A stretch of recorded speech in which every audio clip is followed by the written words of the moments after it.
Up with Jeff Brodsky here. Jeff and I met just about 2 years ago, a year and a half ago, 2 years ago, and he has been a huge blessing in my life.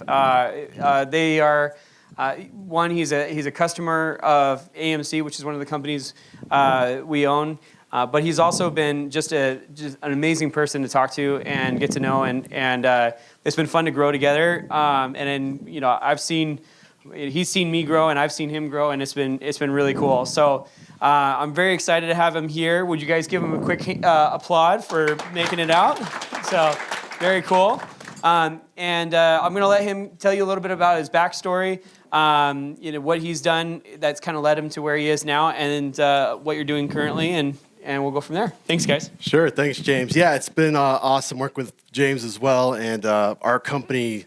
So I am one of the co-owners of Pitbull Tactical. That's our products over there. We make concealed carry products in like the firearms industry, and they're manufactured over at AMC with James and Nathan, and they do a fantastic job. And our company like grew like insane amount over like 2020. There was like riots, and there's checks in the mail from the government, so people are buying guns and stuff. And so yeah, we've grown quite a lot. I couldn't have done it without these guys, so I appreciate that. So before I got into Pitbull Tactical, my background is in computer animation and film and visual effects. And so I worked at like studios like Disney and Blue Sky Studios that did like the Ice Age movies and things like that. So I would model and sculpt the 3D digital characters and like rig them up so they can move and do their facial shapes and all that kind of stuff. I've always been into guns as like a hobby, and I've always wanted to do my own thing. And then we started out. I just decided like, hey, like while I'm doing this animation thing, I'm gonna also like make this company that sells like gun accessories or stuff like that online. So I did that. We started making holsters. We got into holsters, and then I just got kind of burnt out. And then a good buddy of mine that I grew up with, he took over the company for me and just kind of ran with it. And I got back into the animation stuff. And then I had this idea for this universal mag carrier, which is our product over there, and it's an injection molded mag carrier that I actually have one on right now.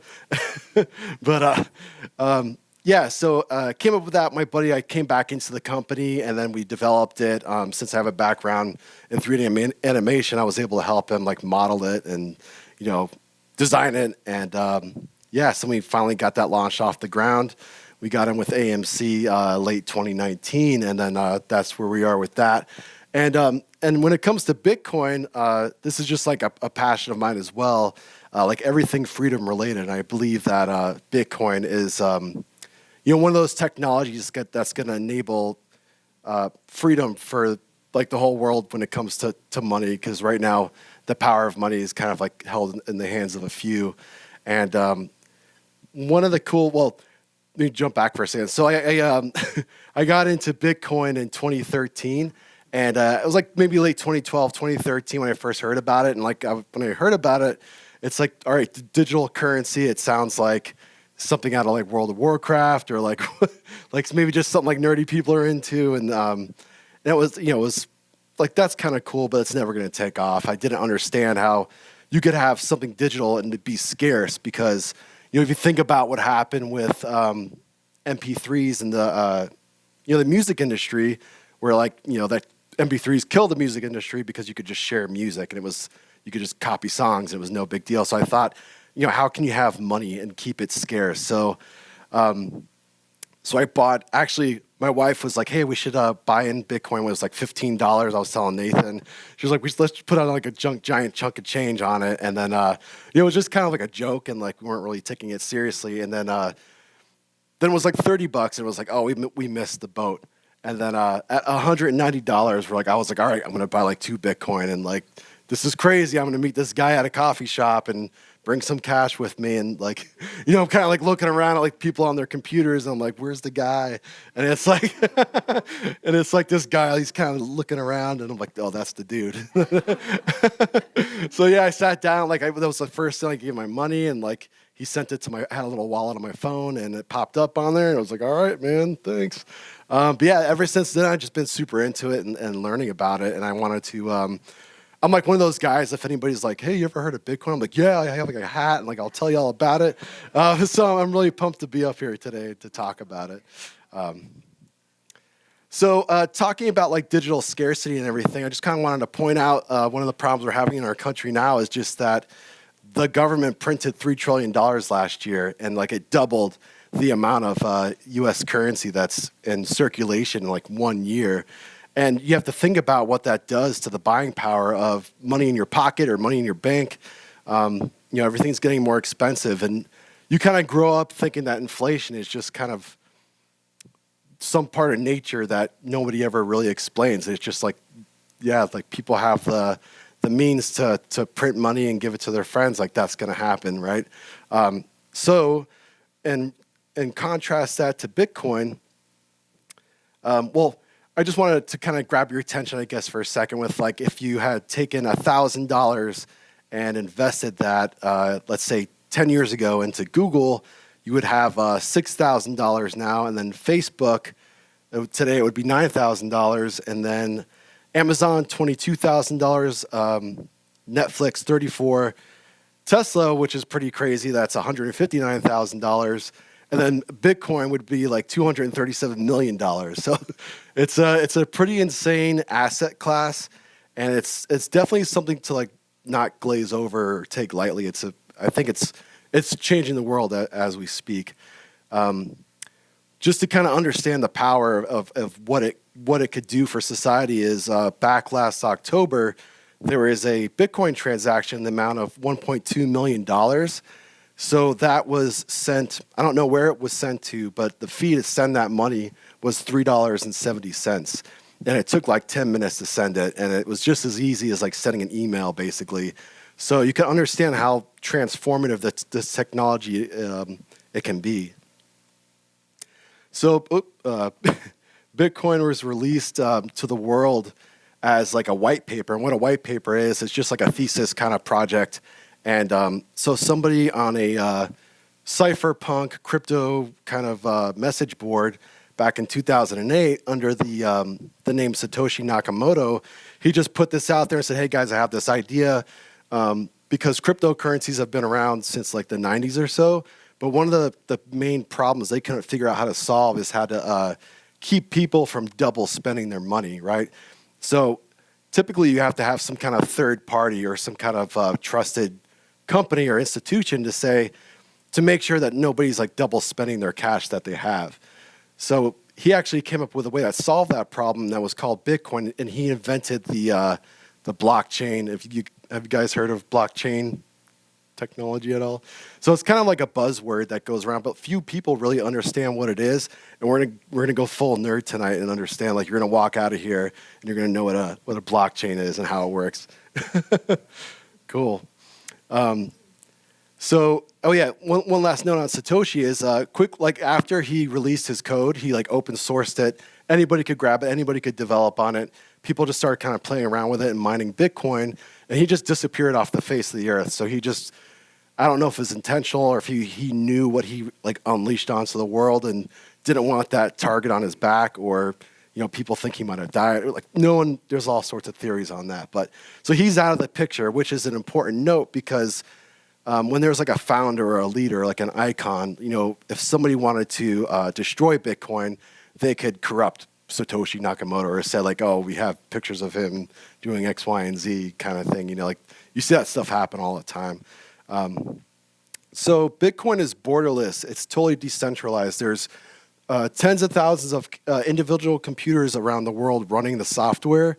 And so there's no way for any individual government or institution to censor Bitcoin or shut it down. There's even Bitcoin running on a satellite right now. So you could actually get those like direct TV satellite dishes. So you could actually get some of that hardware and aim it at the satellite and communicate with it without any internet connection or anything. So there's, people say like, oh, what if like there's an EMP or like a big blackout or whatever? Like it's in space. It's it's working. So another really cool thing about it is it's unconfiscatable. So like nobody could come in and confiscate your Bitcoins. Like in 2013, there was a bank bail-in in Cyprus. I don't know if you guys remember that, but they basically what happened was is the government said, hey, like the banks need a bailout. We're going to take 6 to 10% of what's in your bank account, and you have no say in that. And the banks like shut down, the ATMs were shut down, nobody could access their money, and they just took, that money out of their pocket. And actually, a lot of people in Cyprus, that's when that kind of bull run started for Bitcoin, because they saw like, hey, we need a way to store our money where the government's not going to come for it, and or somebody else could come for it either. One of the neat things about Bitcoin is you can actually make a brain wallet. So you could create a wallet, remember a 24-word passphrase, and you could destroy your wallet. Let's say you stomp your foot on it, whatever. It's garbage. It's done. And then you could like escape like let's say if somebody's like in a third world country or like an oppressive regime and they want to escape and take their wealth with them, they could actually just have it in their head and totally empty pockets, walk across the border, do whatever they have to do. And then wherever they get where they're going, they could reconstruct that wallet, generate their private keys, and we'll talk about what that is in a second, and have full access to their Bitcoin on the network. So it's really powerful. I'm not sure if there's any other form of money out there that could do that sort of thing. And certainly, like you can't like lug a big bag of gold, on your back into another country. So one important note to bring up is that Bitcoin can be divisible down to the 8th decimal point. So a lot of people get into Bitcoin. They say, "Oh wow, like Bitcoin's $35,000. I can't." I can't afford that, or what do I do? You could literally buy 50 cents of Bitcoin. My wife and I are doing like daily purchases, like just like a small amount every day, and then so you kind of get like a dollar cost average over time. And so the smallest unit of a Bitcoin is called a Satoshi, after Satoshi Nakamoto, and people call it SAT for short. So there's 100 million SATs in one Bitcoin. And there's a lot of snake oil out there because this is such like a deep learning curve to this stuff. There's a lot of people trying to take advantage of newcomers and take their money and say like, oh, I have this cool project. We're going to put like dentistry on the blockchain. We're going to call it Dentacoin, and you'll give them your Bitcoin, you'll give them your Ethereum, and then they give you their little crappy coin. And so it's important to know like what's BS and what's not, and how to sniff that stuff out. And so that's part of the reason why I wanted to do this talk tonight. Another perfect example of that is Kodak. So back in 2017, like a film company in a digital world probably wasn't doing so hot. They had the idea, okay, we're going to put pictures on the blockchain. We're going to call it Kodak Coin. And so they made this announcement, and then their stock price jumped up like 200%, like in the weeks following that. And of course, nothing ever came out of it. It was just like I don't know what the term is for something like that, but kind of like a scam in my book. But yeah, so it's definitely important to know like what blockchains are good for, what they're capable of, and also like just what they're not good for, because you can't just like, we're going to put real estate on the blockchain or whatever it is and that sort of thing. So again, so tonight's about giving you the knowledge you need to make smart investments in this space. We're going to talk about what a blockchain is and how it works, what blockchains are good for, and almost just as important, what they're not good for, what mining is and how it secures the network, what nodes are and what they do, and then lastly, how public and private keys work for digital signatures. So let's jump into it. So there's a little rabbit hole there. We'll go deep here. So excuse me one sec.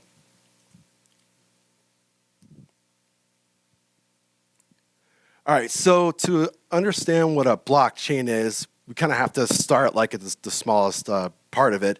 And it all starts with this a hash function. And a hash function is basically like a one-way compression. And the term hash just means like a result. So like when you hash something out with somebody, you kind of come to a conclusion. And this is like a little piece of software where you enter some data into it, and it does some crunching, and it spits out this resulting hash here at the bottom. And it's one way. So if you think about like when you zip up files on your computer, you could take any kind of data folders, Word files or whatever, zip them up, they're compressed, then you could give them to somebody that could uncompress them, get your original data back. But this is one way. It's encrypted one time. If I were to give somebody this resulting hash, there's no way they could reverse engineer the data that goes into this. So let's see what I'm talking about here. So if I enter like the number 1, you see this whole hash at the bottom actually changes. So if I enter, let's say, hello, my name is Jeff, caps lock or something. Right? So we could enter anything in here. It doesn't matter. We could paste a paragraph, like a whole story. It could be anything. And it's going to compress it down to this certain fixed length of characters called the hash. Now, it's important to note that if I make a small change here, like change the capital J to a lowercase j, the entire hash changes. So it's not like I change one letter and then all of a sudden one character at the bottom changes. The whole thing changes. So that kind of goes to show that you can't reverse engineer what's going into it. And also, if I make a small change here, it's going to break that hash. So let's talk about how that works in an actual block. Oh yeah, and I should probably pause. Like a blockchain is it's a decentralized bank ledger. So if you think about it like your checkbook and you have all your transactions in it, a blockchain is like a checkbook ledger. It's just broken down into blocks of data. So here we have an example of a block. This is like a simplified version of it. It's a little bit more in depth than this on the actual blockchain, but we have basically our block ID. Then we have a nonce, which is a number we'll come back to in a second. But then we have our data just like before. So if I type in, hello, my name is Jeff. Then we get this resulting hash at the bottom. So the hash is the result of that block ID, the nonce, and the data all hashed together. And the idea behind mining, and it sounds kind of simplistic, is the computer needs to guess which number can we enter in here that's going to give us a resulting hash with a certain number of zeros in front of it. And I totally get that might sound like abstract or not make any sense at the moment, but it'll hopefully make sense in a few minutes. So like if I were to do this, by hand, I might say, okay, like 72608, let me try 72609 up. It didn't give me like 4 zeros in the front that I need. And then I would keep going down and trying to guess the number. So if I hit mine, my computer is actually going to use its CPU power and electricity to come up with that number that gives us, if you see now on this resulting hash at the bottom, there's 4 zeros in the front there. So you can imagine like how hard it is for the computer to try to go through and guess that number that's going to give you that resulting hash with 4 zeros in front of it. And actually on the Bitcoin blockchain, I think it's like 16 numbers at the front of the hash that's required. So it's way more difficult than my little laptop can handle on that. So again, if I change something on this to like a lowercase j, let's say, the block is broken and it needs to be remined again. So you need to reinvest your computer's power to mine that block again. So if we look at a blockchain, it's the same type of thing. We have our block ID. We have that nonce, which is the number the computers have to guess when they mine the block. We have our data, which would be like your transactions for Bitcoin.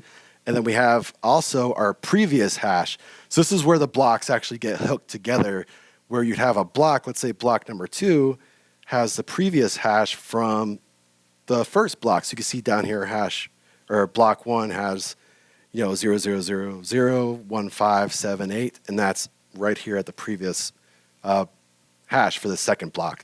So let's do some like a little example here. If we do like Jeff has like 10 Bitcoin, and then maybe James also has 10 Bitcoin, right? Start out with something like that, and then we'll go ahead and mine this block. Maybe we'll throw some zeros on there. So once we mine that block, then we get that resulting hash at the bottom with those 4 zeros on the bottom of it, or I'm sorry, in the front of it. So let's say, maybe I need to buy something from James. So then like I have 5 Bitcoin, and then James now has 15. So we'll go ahead and mine this block. I'll just do one more just to kind of show you how it all breaks down if you try to change any of this. We'll just keep it the same. Everything's normal. let's see, 15. All right, cool. So we'll mine that block. So now we have this blockchain.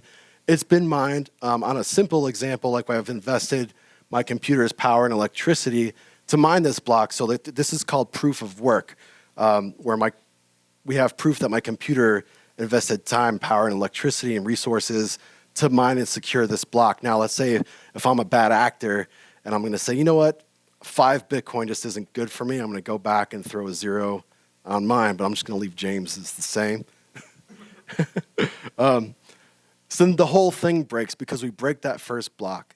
And then because this hash is included on the second block, that block now breaks. And because on the third block, it includes the second hash on that, the third block breaks. Now, the important thing to understand here is that while this is all going on, the rest of the Bitcoin network is still mining blocks. So if I was going to try to make this legit and I was going to say, I'm going to go ahead and mine these and bring them up to speed, so my computer crunches away and mines it, then I try to get the second one and mines that block. It takes a little bit longer. And then the third block, while I was trying to do that, the rest of the Bitcoin network is mining new blocks. So there's no way that my little computer, or even if I had 100 computers, could keep up with like the tens of thousands of computers, or more probably, that are mining Bitcoin on the blockchain. So this is how a blockchain works, is to get like a secure ledger of historical data, whether it be like transactions or a record of some sort. You know, people talk about doing voting on the blockchain. I think that's a viable thing. It just makes it, oh yeah, and then the whole incentive to mine blocks is that you get a block reward. So every time you mine a block on Bitcoin right now, you get 6.25 Bitcoin. So it's quite a bit of money. And you know, each Bitcoin right now is like $34,000 depending on the second. And yeah, so there's a lot of money at stake. And so you got to think about, if you're like alone, even if you collude with other people to try to change this, it's going to cost a lot of money, and you're going to end up eating that at the end. So that's why in the history, since 2009, since Bitcoin's been out, no one's been able to try. I mean, these attacks happen all the time. There's billions of dollars at stake. So people are trying it, but nobody's been successful at it. So the next thing I want to show you before we kind of get out of this crazy stuff here is how like digital identity is handled on the blockchain. So if you got to think that, you know, when you go to the bank, you sign, let's say if I want to wire money to somebody, you sign up saying, hey, this proves that I gave permission to do that. So how do you do that digitally? So you have to figure out how to have some kind of digital identity. And this happens all the time. You talk about like digital handshakes and things like that.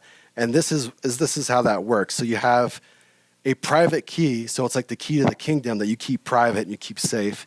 And then you have your public key. And this is like your public key Bitcoin address. This one's like super long, and they're not long like that. I think this is just for the example. But this would be what you gave out to somebody if you said, hey, send me some Bitcoin. And then you would have access to that Bitcoin with your private key. So I'll show you how this works here. Let me go to signatures. So the way transactions are dealt with on the Bitcoin network is they send them. So let's say if I wanted to send James Bitcoin, it would transmit that as a message to the Bitcoin network. And then that message would be signed with my private key so that the network would know it came from me and didn't come from somebody else trying to spend my Bitcoin. So again, I'll do like a little example.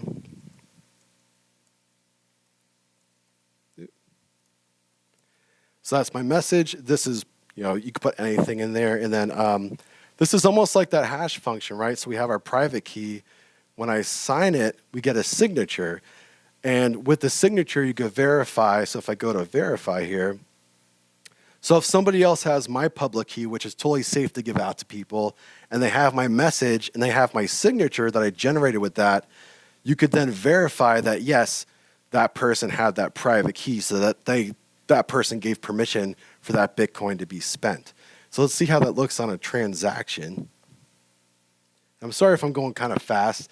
I'm trying to like squeeze a lot of stuff into a short presentation.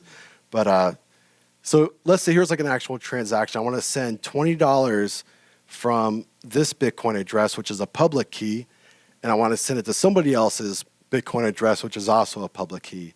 Now I have my private key, and this is all personal, and I'm going to sign this transaction, which generates this signature at the bottom. So when this goes to the Bitcoin network, all the Bitcoin network sees, they see the message, which I want to send $20. They see the address where I want to send it from, and they see the address where I want it to go to, and they have my signature. So with that signature, they could verify that, yes, I was in possession of that private key, so that nobody else with that private key could send that transaction.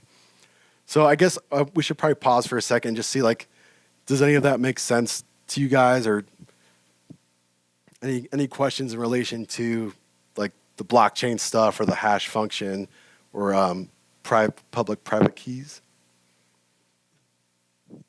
Oh, good. Awesome. All right. Sure.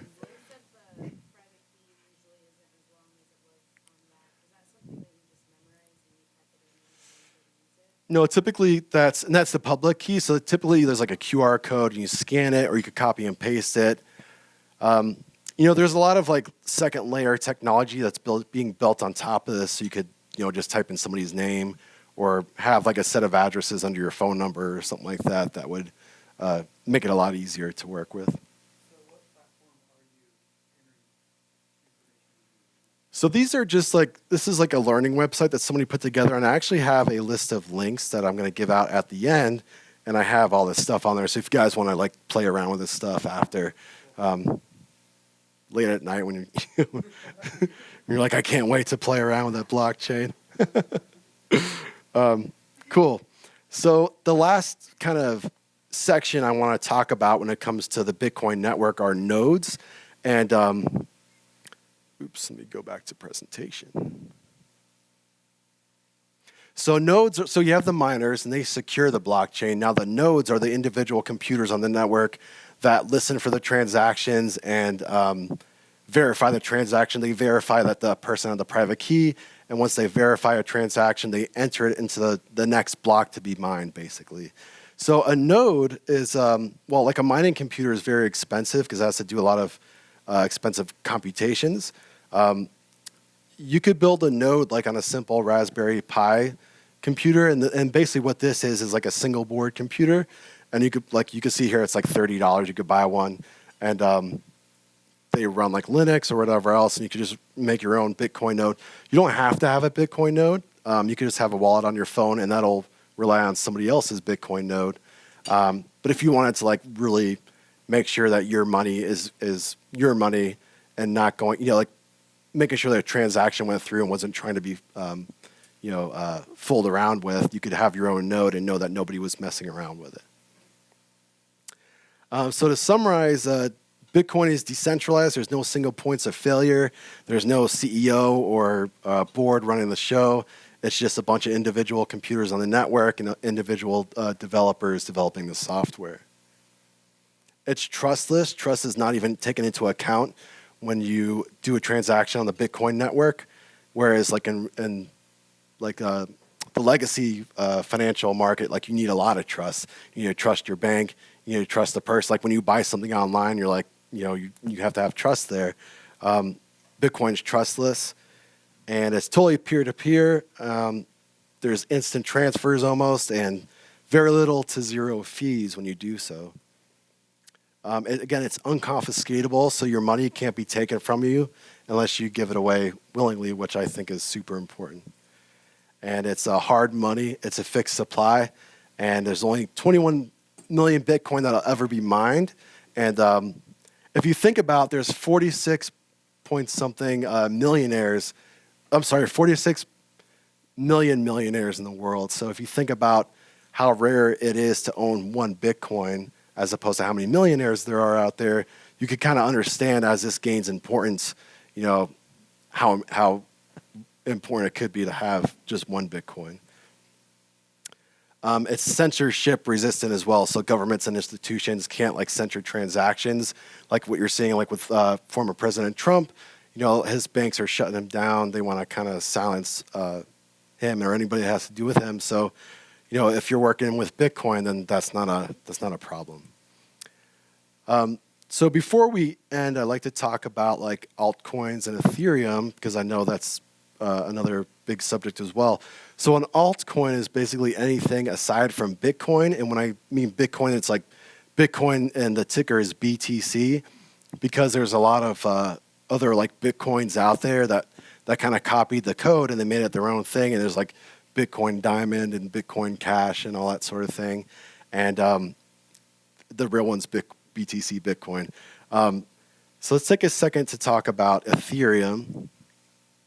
So a lot of people ask me a question like, which is better, Ethereum or Bitcoin? And to me, they're just two different things.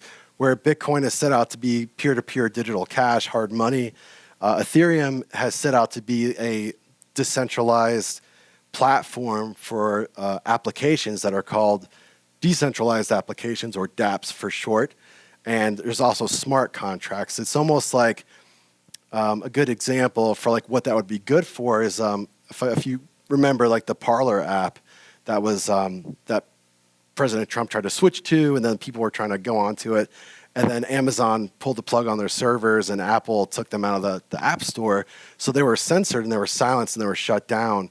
But imagine if like the developer of the Parler app could run that on the Ethereum network and have it be totally decentralized. And if somebody wanted to silence them or shut them down, there's just no way you could do that. So I think this is an important technology. It's just a bit different from what Bitcoin is trying to do. They are using blockchain technology, so there is a coin of value associated with it, which is Ethereum or the ETH coin. So that's why it's a cryptocurrency. But the main goal for it is to kind of build like an internet, like a decentralized internet 2.0 type of thing. So ways to make money with Bitcoin. So first, you got to buy some. You could buy it on Coinbase.com, and this is all my links that I'll give out. And the Cash App, you can also buy a Bitcoin. And PayPal, you can actually buy Bitcoin on now, which is really cool. And then next, you need to figure out how to safely store it. So a lot of people, when they first buy Bitcoin, they kind of don't know what to do with it. And they just leave it like on Coinbase or Cash App or whatever. And they think that's fine. But the problem is what happens if Coinbase gets shut down, or what happens if the Cash App goes down, then you don't have access to your money. So this is what's called a cold storage or a hardware wallet.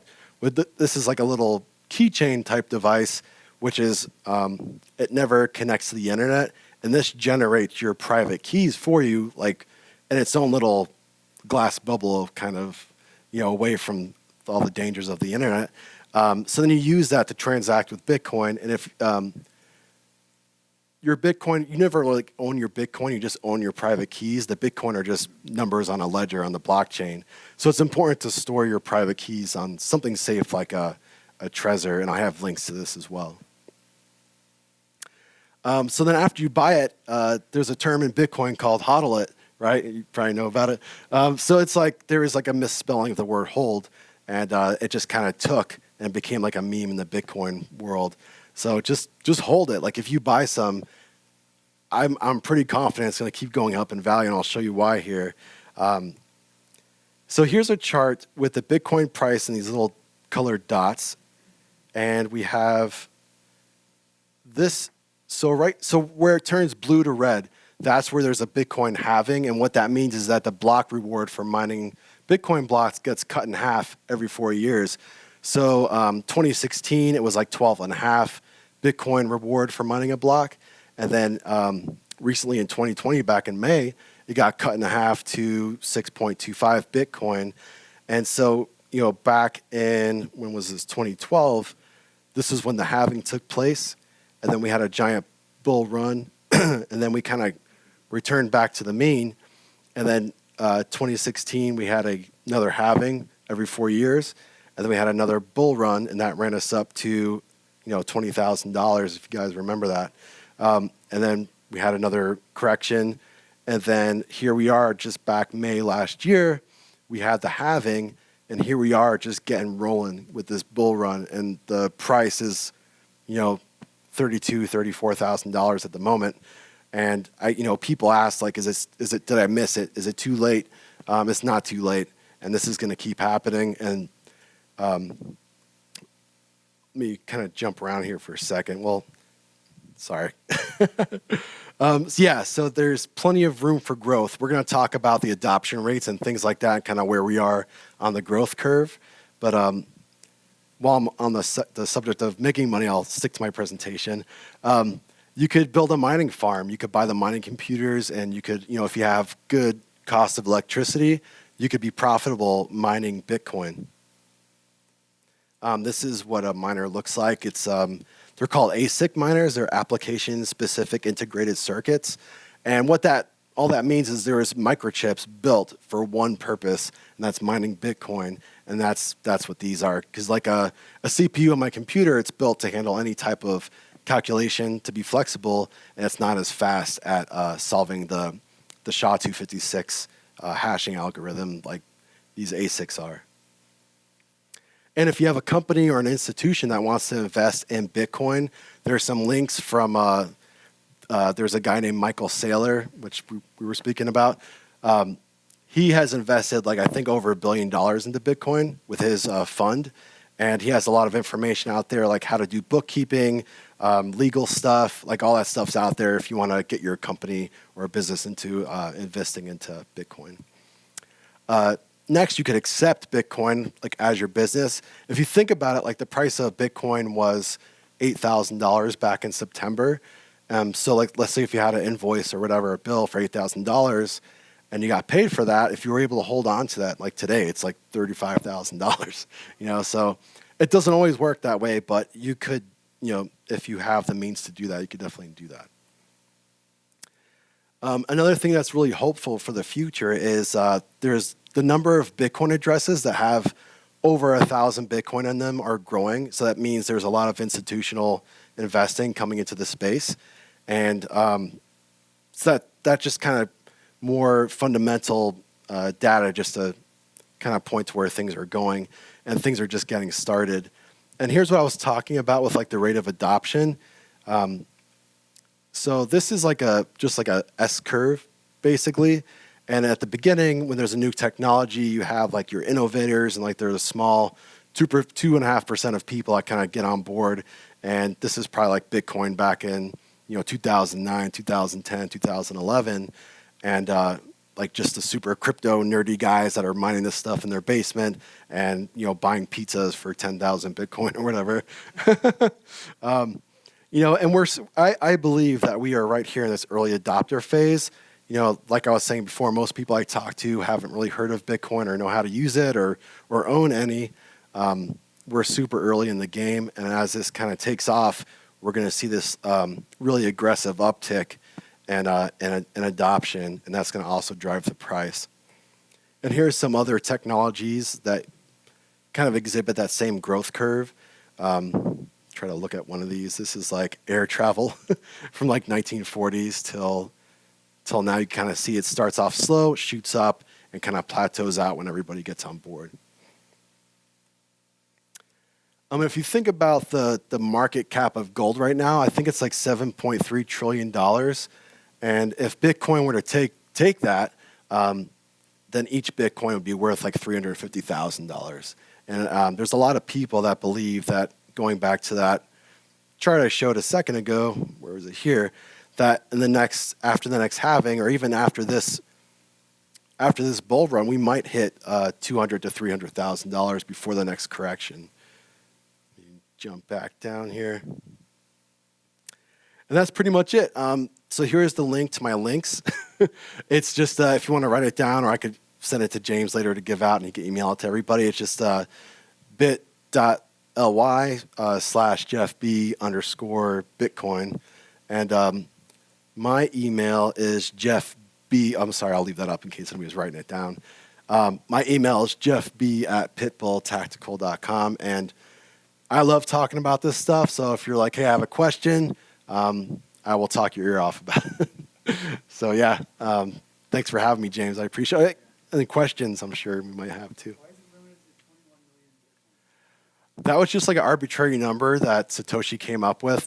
There's no solid explanation in the white paper to why it's 21 million. I honestly don't know. Sure. Awesome.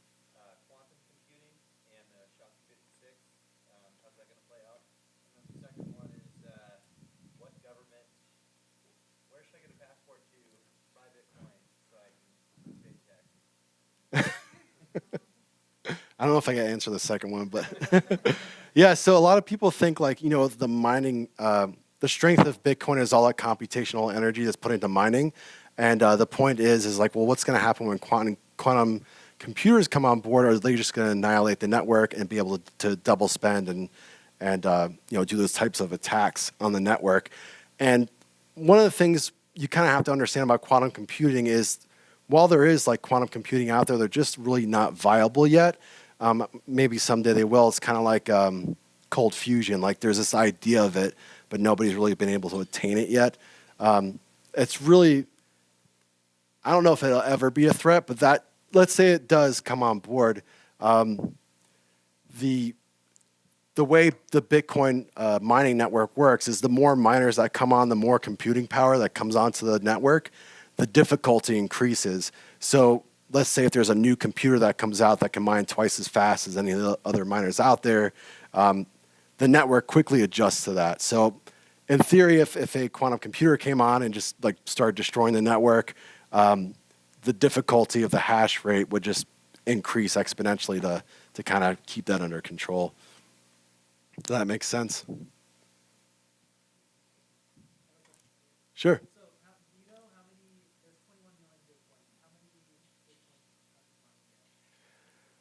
Yeah, good. I think most of them have been mined because it started out, trying to think of what it was like 50 at first and 25 and 12 and a half. So most of them have been mined. I forgot the exact percentage that's left to be mined. There's also the fact that a lot of people have lost Bitcoin. You've probably seen articles where like some guy in the UK was like paying people to dig up a trash heap because he has an old hard drive with like hundreds of Bitcoin on it, something like that. So yeah, I don't know the exact numbers, but it's getting down pretty low, and that's like that deflationary nature of Bitcoin. And also, after all the Bitcoin are mined, then people ask, what's the incentive to keep mining? And it's the transaction fees. When you pay that transaction fees, that's to get included on that block. Each block is a megabyte, so there's only so much room in a block. It's almost like paying for real estate. There's only so much real estate, to go around. So that's how miners will continue to make money securing the network. Sure. Yeah, what happened back in 2017 where it went up to like $20,000 a coin and then just plummeted down to like $2,000 a coin? Yeah, good question. So there's part of like that cycle. There's a few things that play into that. Let me get back to that. Oops, there it is. So that was right here. We got up to $20,000, and then the next day, I think there was a lot of hype. There was a CME futures that were going to launch, and what happened was we hit $20,000 the next day. The CME futures launched, and I believe that gave a lot of institutional traders or like the actual Wall Street the ability to short Bitcoin, and they just like shorted the heck out of it, and it crashed the price pretty aggressively, and then we went into that bear market for about 2 years after that, and then 2019 things started to pick back up. Anybody else?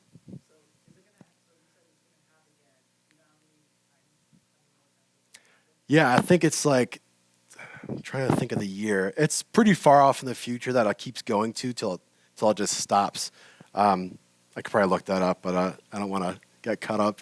But yeah, it goes on for quite a while. I think like another 100 years or something crazy like that. It just keeps cutting down, and then eventually there's no more Bitcoin to be mined.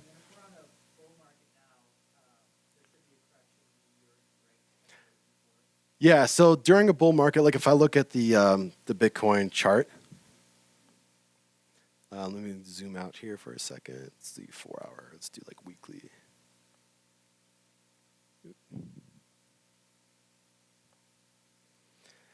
So you can see this is the last bull market of 2017 that you had mentioned, and if I kind of like pan over, that's not how I do that. Sorry.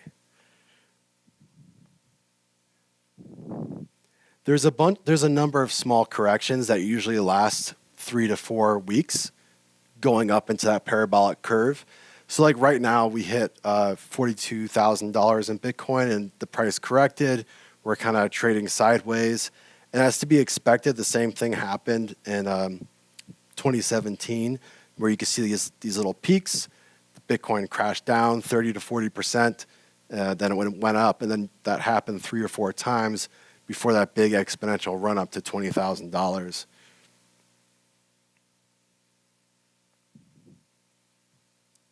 There's a little bit better view of that. Any other questions? Yeah, Ben. It's like with the volatility that it has, like how would you consider that a stable source of, some monetary investment or something that can pay the bills next week if it has the ability to Yeah, plummet in a matter of hours like you see? totally. Like what's the It's not. Yeah, so the Bitcoin market is open 24 hours a day. There's people on the other side of the world in China that are trading at night. So, I've gone to try to do trades and then gone to sleep, and then my stop loss was stopped out, and then the price went totally the other way, and then I got up and I was like, what happened? But yeah, it's not, man. There's a ton of volatility, like what you saw with like GME and all that stuff going on in the traditional markets. That happens like every day in crypto land. It's Wild West.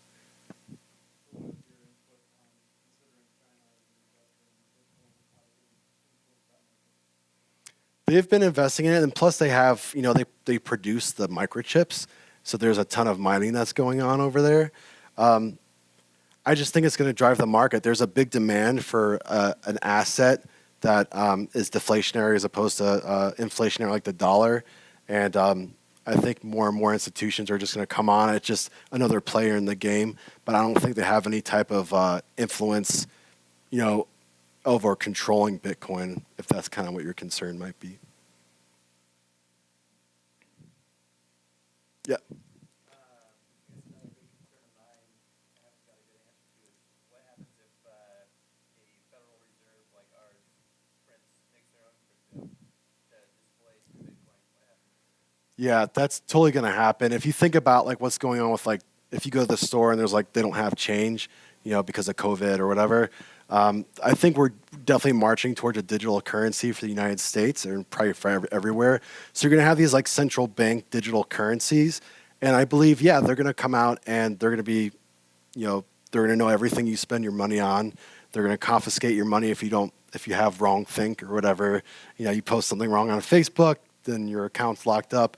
So yeah, they'll have digital currency, but I think that's just going to drive people more and more towards Bitcoin, where you don't have to worry about somebody locking your account down, or they have it easy now to print money, but when it's all digital, that printing press is gonna be cranking away.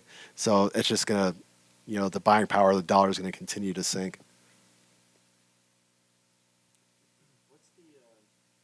What's the traceability of like the type of transactions you have? So like for instance, if you were doing like let's say you're operating your business under like the Bitcoin umbrella, like doing all your transactions in Bitcoin, Right. how would you track that and then report it to the IRS for income and whatnot? Yeah. So I don't conduct my business with Bitcoin right now. I just hold it as a personal investment. I feel like there's two kind of angles to that question, because there's like a lot of people say like, well, isn't Bitcoin used for illegal activities like terrorism and drugs and all this stuff? And if you think about it, it's a public ledger of transactions. So it's like a really bad idea to do stuff like that on the Bitcoin network. If your address is kind of anonymous, but if they could get maybe a few addresses from other people you've dealt with, and they know who those addresses belong to, maybe they have them up on a website or something like that, they could kind of vector in on you and kind of like get an idea of who you are to figure out your identity. So that's kind of like the privacy side of it.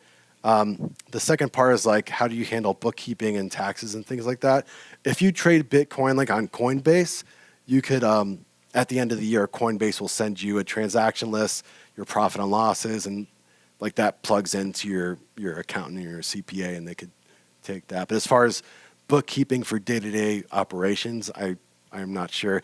Actually, Michael Saylor from MicroStrategy, and that's on my link list, he has some information about that. Cool. Anybody else? Awesome. Yeah, let's hit it, man. All right. Wasn't this awesome? Do you all feel a little bit like a little stupid? I do. I realized I really just don't totally get it yet. So That's okay. this is still way over the top of my head. And so I want to ask some questions that are going to help us understand how can we practically use this? Because I think that's and some of you probably totally got it, and you guys are super smart. I didn't, so I want to ask some questions about how do I use this? How do I make this work for me? And where's the future going? Where is this all going? What are we going to do with this? So, some of my questions for you is, one, where do you see Bitcoin in the next 12 months? What do you think it's going to be worth? I think it's going to be $200,000 or $300,000 by the end of 2021. Wow, Yeah. that's huge. And that's just based off that historical chart. That's just the pattern. You know, I'm definitely biased. My money's in Bitcoin, but that's what I see happening. That's huge. Where do you see as far as how much of your money, because obviously there's volatility, and I think Ben mentioned, how do I pay my bills, and how do I buy my groceries and do all those things that I need to do? What portion of our money should we be putting into Bitcoin? And maybe broad question, but like obviously we gotta buy things, we gotta pay rent, we gotta pay our mortgage, we gotta do the normal day-to-day things. So how much of what we're using should be going into this? I've heard people say, you should take 1% of your net worth, or you should take 5% of your net worth and invest it into cryptocurrency. What is your thoughts? So my metric on that is like any money you're not going to need like in the next year or even a couple years, then it's cool to put into Bitcoin. But like, let's say if you need money 6 months down the road, even though I'm super confident on where it's going to be, like for instance, my sister is like the only other person I know that took my advice and bought Bitcoin. She actually bought it when it was like $800, and My goodness! and she has a bunch of debt, and she's like, "Hey, should I sell some right now?" I was like, "Yeah, totally sell it." So she sold some and paid off her debt, and then she's like, "Should I buy it back in or what?" I was like, "Well, if you need this money in the next 6 months or to a year, then just hold on to it, and then whatever else you could keep in your Bitcoin wallet." Awesome. So where do you buy Bitcoin? I know you showed a bunch of different apps. Yeah. I'm currently using Coinbase. What do you I use? use Coinbase. Okay. Coinbase, yeah. All right. Yeah, it's super I feel easy. A little smarter now. Yeah. Yeah. Yes.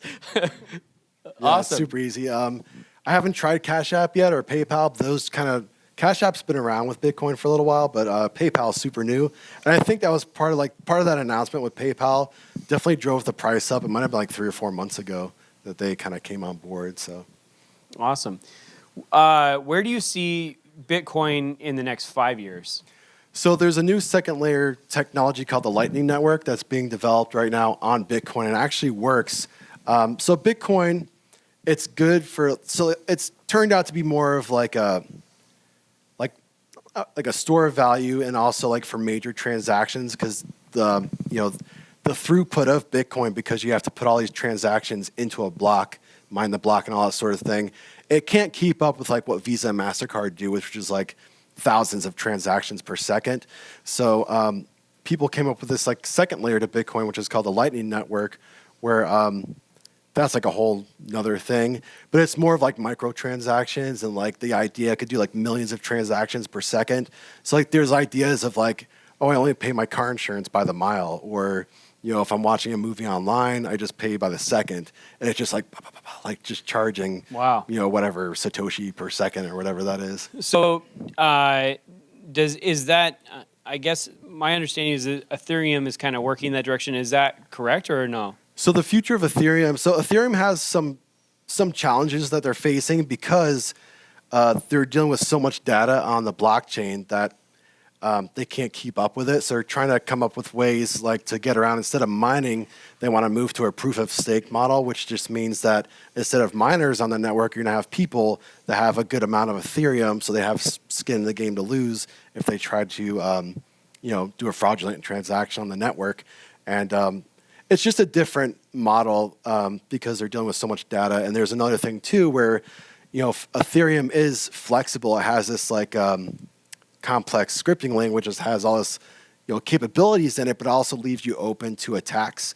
So like if I could write like an infinite loop that just never meets its conclusion, I could like spam the Ethereum network. So they have to come up with ways to to prevent that. So now they're charging per computation. So if somebody were to try to do that, they would have to pay dearly for it.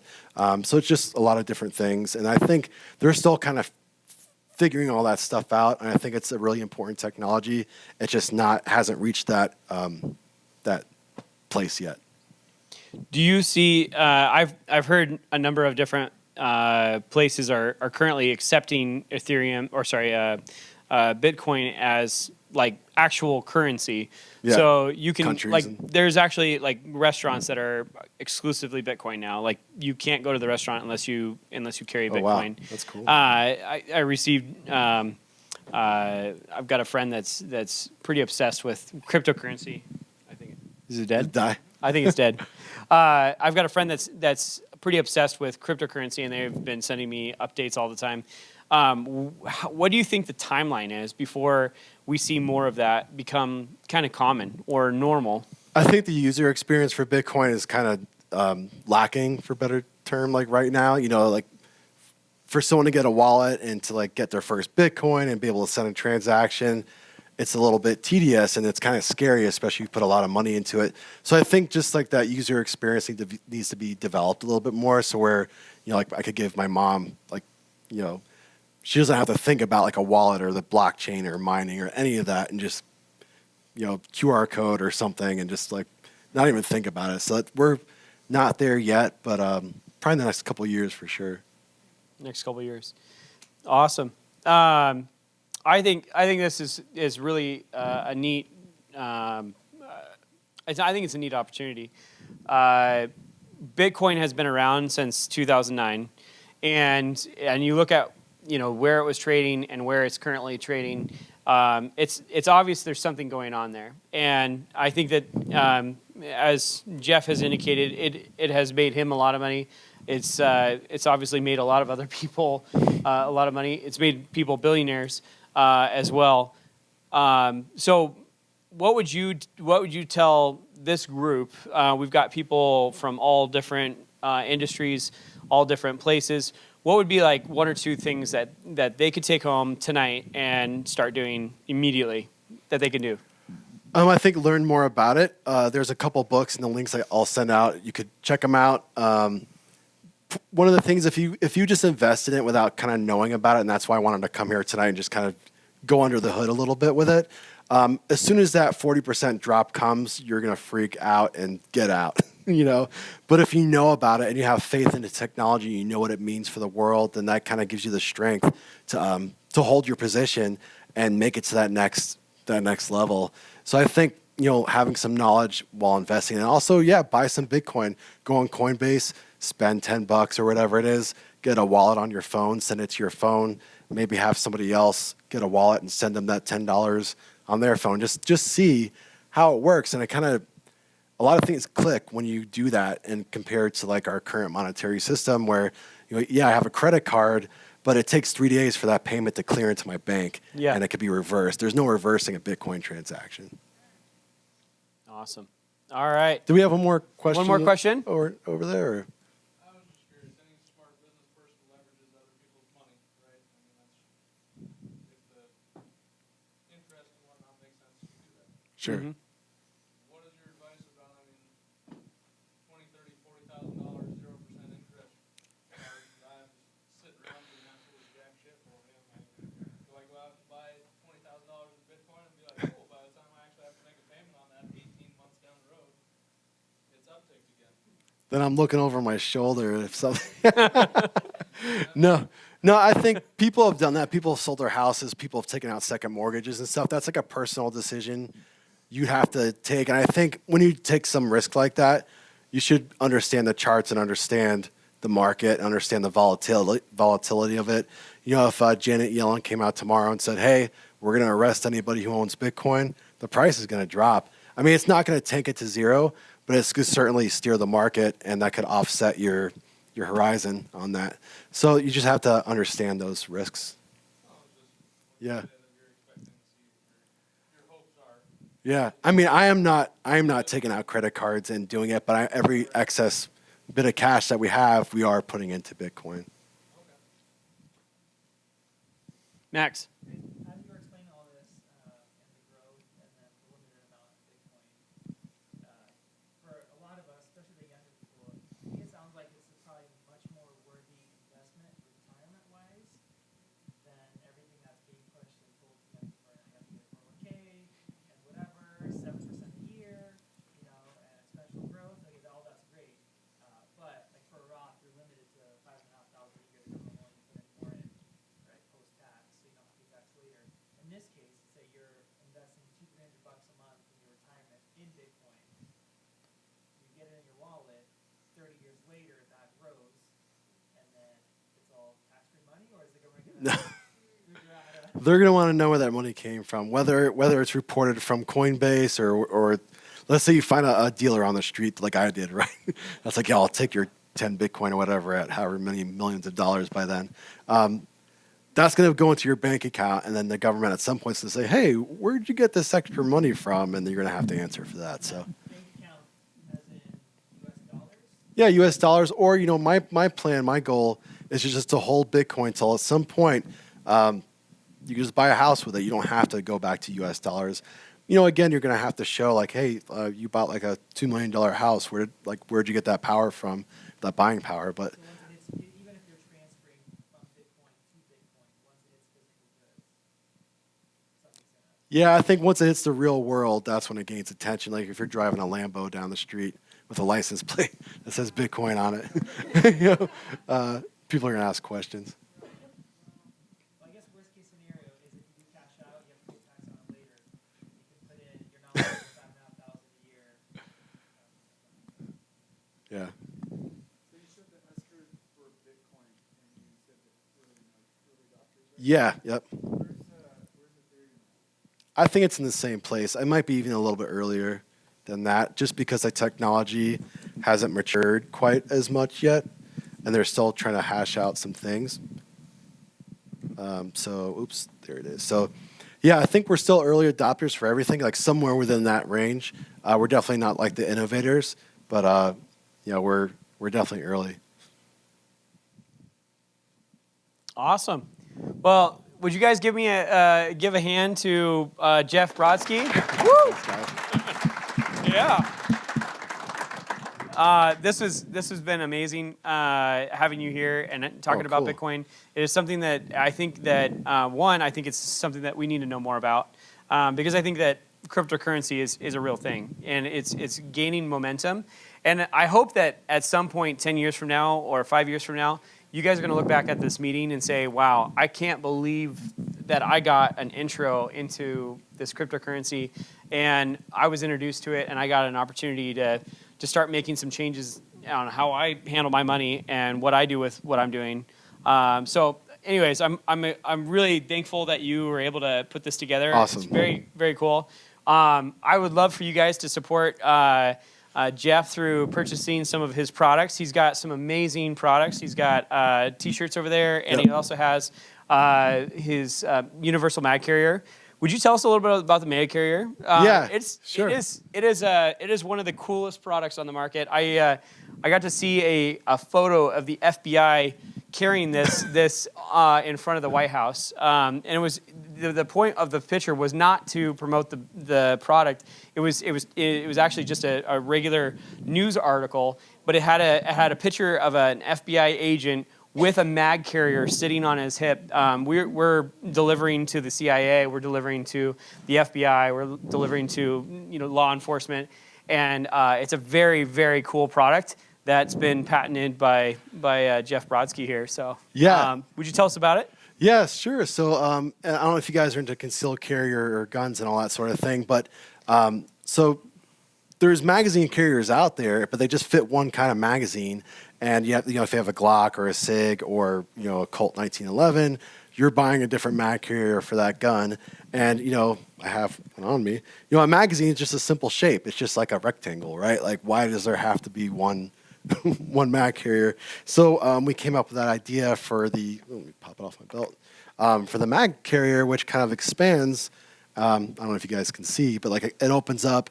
It has a medical grade silicone band around it, which keeps pressure on it. And there's also like stainless steel spring tabs on the inside that kind of squeeze it from the sides, so it could take different size magazines.